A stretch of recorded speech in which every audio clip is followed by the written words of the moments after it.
আপনি দাড়ি রাখবেন কি রাখবেন এটা আপনার ব্যক্তিগত বিষয়। তবে একটা কথা বলি, আচ্ছা আপনি কতদিন বাঁচবেন? আপনি কি কবরে যাওয়ার সময়টা কি আপনার জানা আছে যে এতদিন পরে যাব, দাড়ি টাড়ি রেখে যাবো, এই ধরনের ব্যবস্থা আছে? কি বলেন, আছে কিনা বলেন? নাই। আপনি যখন কবরে যাবেন আপনার জীবনে করা অনেক সুন্নত থাকতে পারে।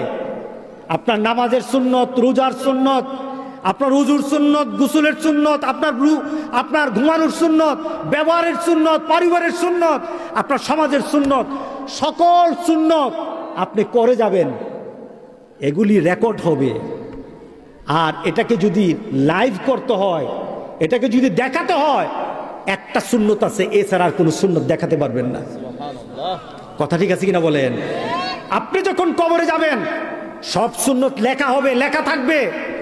আর একটা সুন্নত কবরে যাবেন, মানুষ তাকিয়ে তাকিয়ে দেখবে, ফেরেশতারাও দেখবে, আমার রাসূলও দেখবে।